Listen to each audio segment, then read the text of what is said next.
ক্যাটায়নের আগে ক্যাটায়নেরটা দেখে আমরা ক্যাটায়নের কি চার্জ ক্যাটায়নের চার্জ হ্যাঁ দেখো সোডিয়াম ক্লোরাইড ঠিক না আরেকটা দিলাম আমি কি ম্যাগনেসিয়াম কি ক্লোরাইড এখন দেখো সোডিয়াম ক্লোরাইডকে বাংলাতে কি সোডিয়াম প্লাস পাই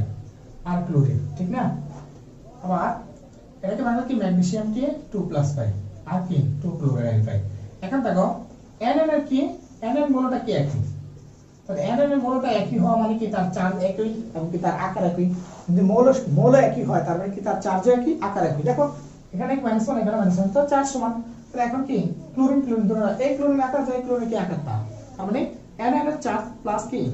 আকার সমান তখন অবশ্যই নির্ভর করবে কি ক্যাটায়ন আর কি চার্জের উপরে প্রথম দেখো চার্জ সমান কিনা যদি চার্জ সমান হয় তাহলে আকার উপর নির্ভর করবে এখন দেখো আমরা দেখতেছি চার্জ সমান এখানে হচ্ছে প্লাসের কত 1 এখানে প্লাসের 2 এখন তার মানে দেখতেছি আমরা কি ম্যাগনেসিয়াম ক্লোরাইডের কি যে ম্যাগনেসিয়াম যে ক্যাটায়নটা তার চার্জের সংখ্যা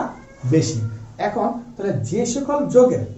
হ্যাঁ ক্যাটায়নের চার্জ যত বেশি হয় তার পোলারায়ন তত কি হয় বেশি হয় ঠিক NN এর ক্ষেত্রে চার্জ বেশি হলে পোলারায়ন বেশি এখন পোলারায়ন যদি বেশি হয় তাহলে তার কি সমযোজী বৈশিষ্ট্য কি বৃদ্ধি পায় এবং আয়নিক বৈশিষ্ট্য কি পায় হ্রাস পায় তো এখন মানে একদম সহজ সরলভাবে আমরা বলতে পারি সোডিয়াম ক্লোরাইড এবং কি ম্যাগনেসিয়াম ক্লোরাইডের মধ্যে ম্যাগনেসিয়াম ক্লোরাইড কি পোলারায়ন বেশি পোলারায়ন কি বেশি কারণ বেশি কেন বেশি কারণ সোডিয়াম ক্লোরাইড কি ক্যাটায়নের তুলনায় ম্যাগনেসিয়াম ক্লোরাইড কি ক্যাটায়নের কি চার্জের সংখ্যা বেশি যার কারণে কি সোডিয়াম ক্লোরাইড ও ম্যাগনেসিয়াম ক্লোরাইডের মধ্যে কি ম্যাগনেসিয়াম ক্লোরাইডের কি পোলারায়নটা কি হয় বেশি হয় এখন যদি পোলারায়নটা তার বেশি হয় তার মানে কি ম্যাগনেসিয়াম ক্লোরাইডের কি সমযোজী বৈশিষ্ট্য বেশি হয় এবং কি আয়নিক বৈশিষ্ট্যটা কম হয় কার তুলনায় সোডিয়াম ক্লোরাইডের তুলনায় তাহলে যাতে কি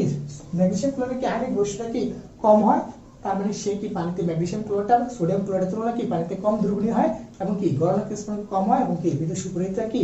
কম দেখায় কথা বলতে পারছি এই হচ্ছে তোমার কি ক্যাটায়নের চার্জারটা হ্যাঁ